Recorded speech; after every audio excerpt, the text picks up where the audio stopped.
Welcome to trigonometry.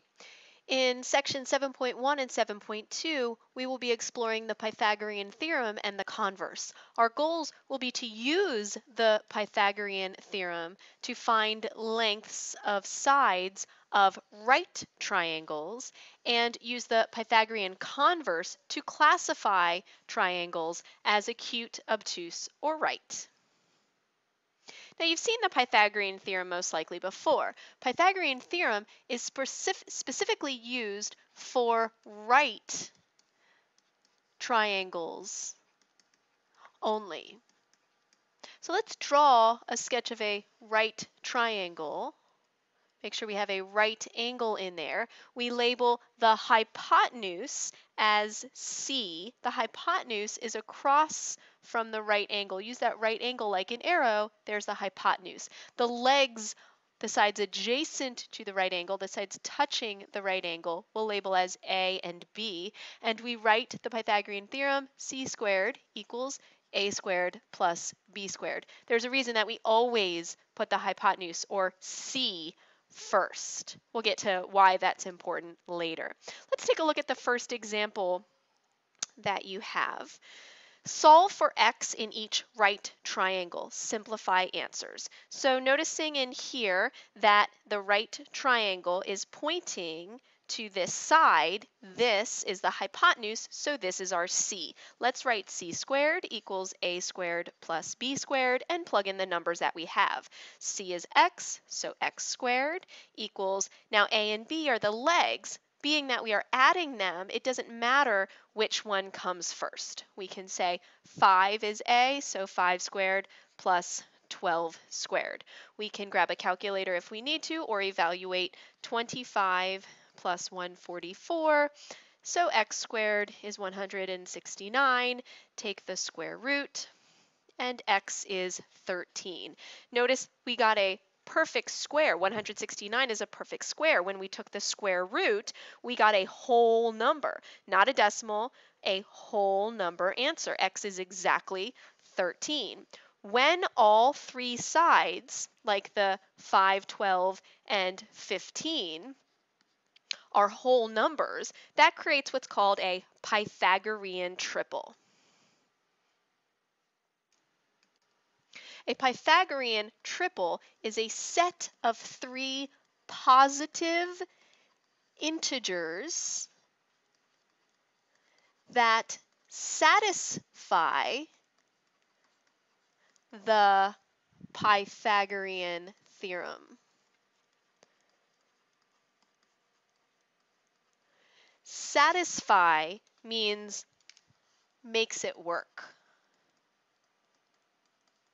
Meaning when we plug in the numbers to the Pythagorean theorem, we actually do get that it's equal. C squared does equal A squared plus B squared. Some very common triples, the ones that are used most frequently, are 3, 4, 5, 5, 12, 13, 7, 24, 25, 8, 15, 17. There's actually an infinite amount of triples. These are just the ones that we see a lot. And if we want to save time, if we want to make our lives easier, not have to do as much work, we want to memorize these triples. So let's write ourselves a note to memorize these triples. These are going to help make our lives a lot easier. So we see 4 of them, and obviously we can memorize these, but it's also good to know that any multiple of these triples creates another triple. Remember, we studied recently similar triangles? Well, similar triangles can be created by multiplying all of these sides by the same scale factor. For example, if I take the 3, 4, 5 triangle and say times 2 to all 3 sides, that makes a new triple. 3 times 2 is 6, 4 times 2 is 8, 5 times 2 is 10. 6, 8, 10 is a triple. If I multiply all these times 3, 3 times 3 is 9, 4 times 3 is 12, 5 times 3 is 15. 9, 12, 15 is another triple.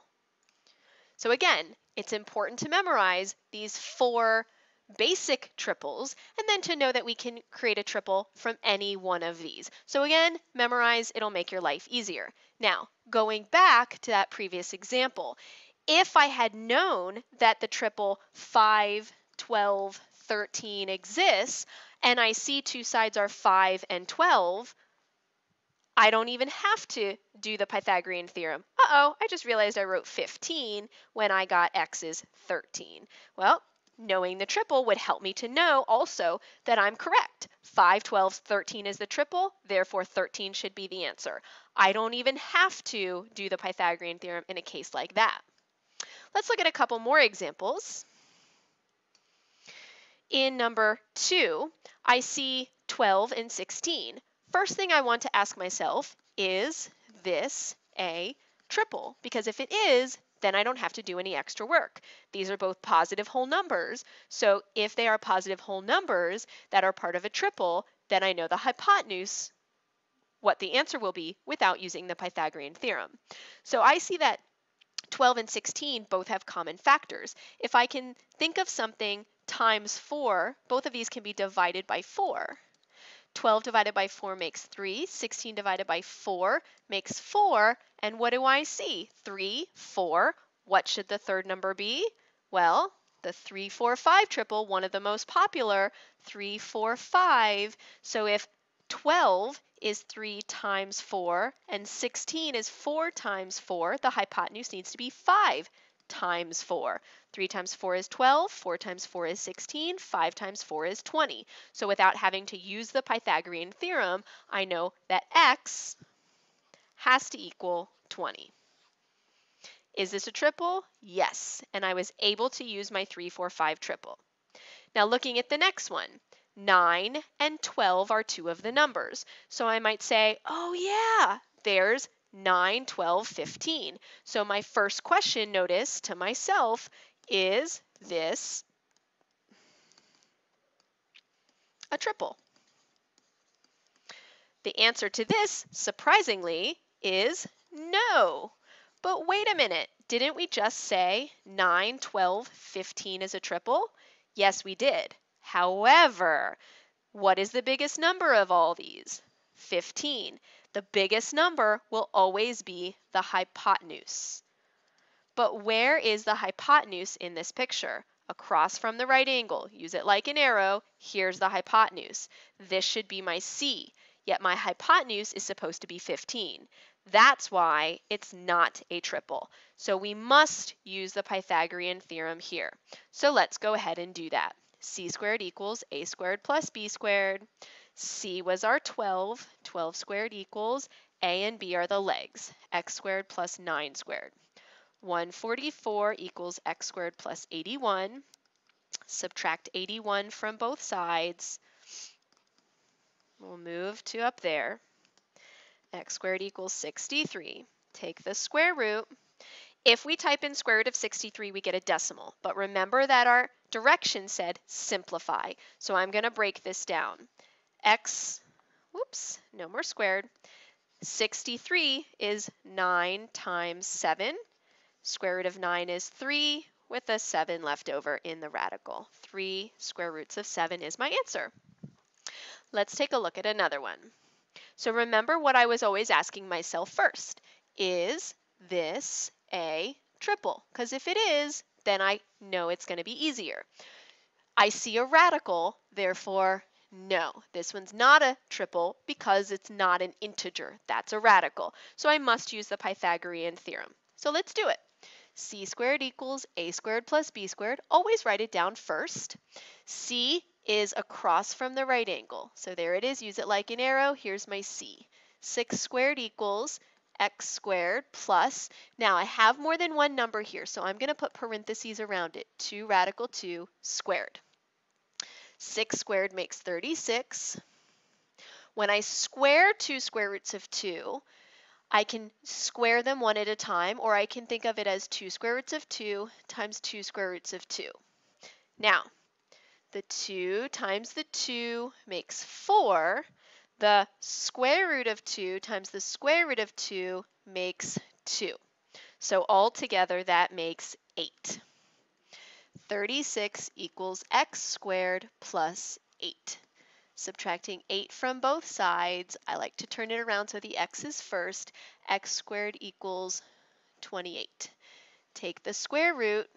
28 is not a perfect square, but can be written as a perfect square times a non-perfect square, 4 times 7.